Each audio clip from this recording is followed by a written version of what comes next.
Z-Wave is a smart home protocol built for low power and long range, way more reliable and efficient than Wi-Fi. I've got this older Z-Wave hub, the Vera Plus. It's been great, but it's no longer supported. And one of my favorite switches, the Zooz Zen34, doesn't work with it out of the box. I use these switches at work with a Habitat hub, and they're awesome. They look like normal wall switches, but can go anywhere.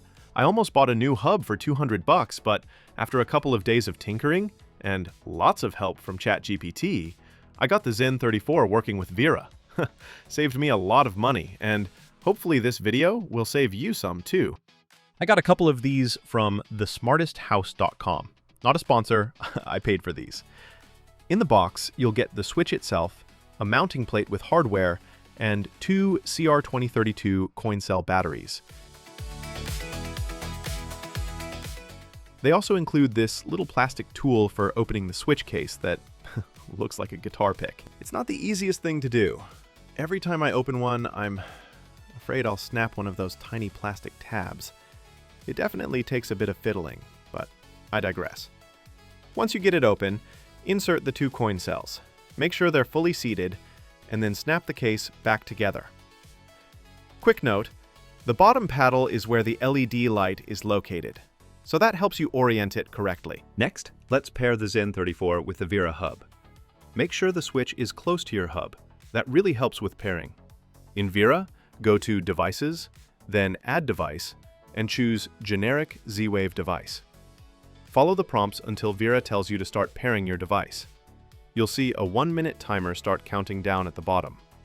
Now take the switch and very quickly press the top paddle 6 times. The LED light should start flashing. That means it's in pairing mode. If everything goes right, Vera will detect the switch and prompt you to name it and assign it to a room. It actually took me a few tries to get it to pair successfully, so don't worry if it doesn't work the first time.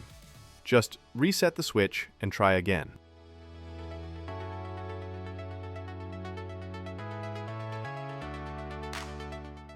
Once you see the new switch in your device list, click on it, then go to Settings. Change the Automatically Configure option to No, and click Save Changes. Wait for the engine to reload, then click Back. From this point on, you'll start to see a red warning message that says, "Waiting for wake up to configure device." It never really goes away, but don't worry, it doesn't affect anything. The switch works perfectly fine. Still under the Advanced section, go to Parameters. Here, we'll need to change 3 values: device type, device file, and device JSON. You can copy these values directly from the description of this video. Just replace the existing ones with the new values, exactly as shown there. Next, go to New Service and add the 2 variables shown in the video.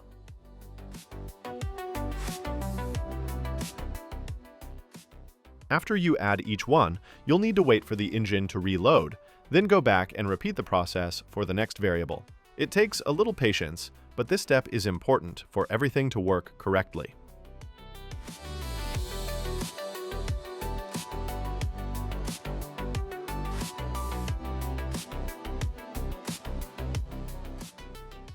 Now add the device to your Startup Lua watcher. This is the most important step.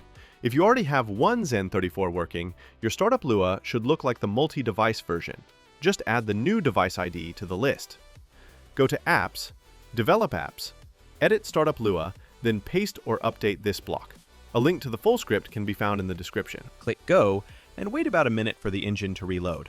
Once it's done, your new Zen34 switch should be ready to use. Let's test it. Create a new scene by going to Scenes, then click Add Scene. Select Device, and choose your Zen34 switch. For the condition, pick A Button is Pressed, and enter a button number. Use 1 for the top paddle and 2 for the bottom paddle. Click Validate, then Next Step. In Step 2, click Select Devices and choose the device you want to trigger with your switch. In my case, I have a Z-Wave dual outlet, so I'll be turning on the right outlet when pressing the top paddle. Choose your action, click Validate, then Next step. Finally, name your scene and click Finish.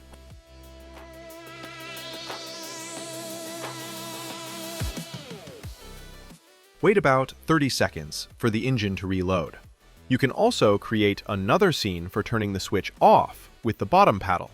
That part's completely up to you. Wait for the scenes you created to appear in the list.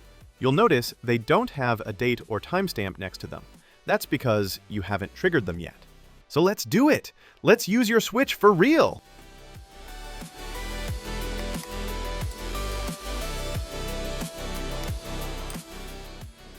Hopefully, everything is working.